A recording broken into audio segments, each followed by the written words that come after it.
Sir, paano po kung may lumalabas na missing information?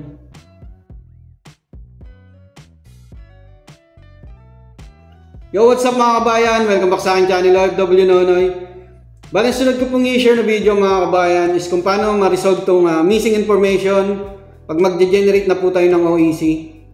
Ayan, para masagot na rin po natin yung tanong ni kabayan. Sir, paano po kung may lumalabas na missing information? Ayan, pag na-encounter nyo po ito mga kabayan, itong missing information, ilalagay nyo lang po yung details contract nyo. Kaya kailangan meron po kayong kopya ng contract nyo. Lalagay nyo lang yung employer address, i-update nyo lang po yan, country, city, contract start, at saka kung ano-ano pa. Ayan, makikita nyo po mamaya. Kaya dapat meron po kayong kopya ng contract nyo. Okay, simulan na po natin. Ayan, punta po tayo sa Google. I-type nyo lang po dyan, DMW Online Services. Click nyo na sa unahan, e-registration. Lakayan lang natin. Click nyo, let's go. Tapos lagyan nyo na yung username at password nyo dyan sa DMW Online Registration.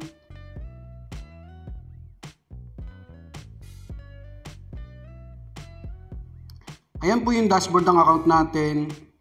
Dito po tayo sa kanan, yung kukuha na po tayo ng OEC. Click nyo yung balik manggagawa.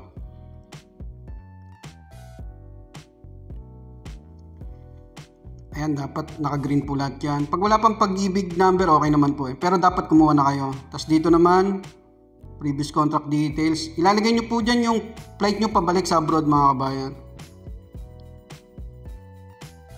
Tapos click nyo yung set. Dito lang natin. Tapos click nyo na yung next. Ayan yung i-registration details nyo at saka contract details andyan po. Ayan, nasa baba yung ito, OFW clear. Dapat naka-check po lahat yan. Ayan yung unang tanong. Are you returned to the same company, same employer? Yes nyo lang po yan. Returning to same job site? Yes nyo rin po yan. Tapos, same position? Yes nyo lang. Pagka may nabago po sa contract nyo, ayan, mag-ano po kayo. Inon nyo. Yan yung huling tanong. Siyempre yes nyo lang yan. Agreement po yan. Ito po yung missing information. Andyan po nakalagay yung missing information. I-update nyo po yan yung sa contract details nyo. Employer address, country, tapos city. Tapos ito yung contract start. Kung kailan po kayo pumirma ng kontrata.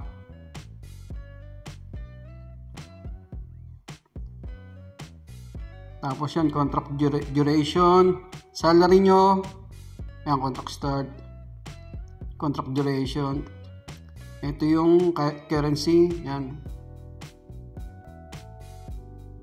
Kasi ito yung period. Siyempre kadalasan naman monthly naman po sahod.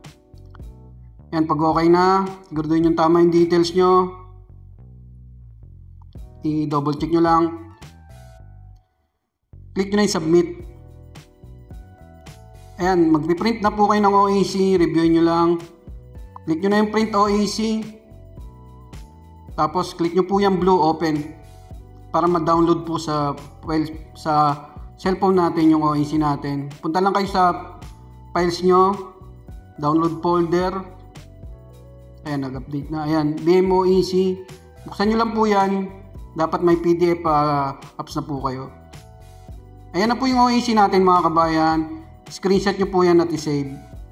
Ayun kabayan, sana nakatulong po itong video na to. Sa mga kabayan po na may mga katanungan, comment or message nyo lang po ako sa aking YouTube channel at Facebook page, OFW Nonoy. Maraming salamat.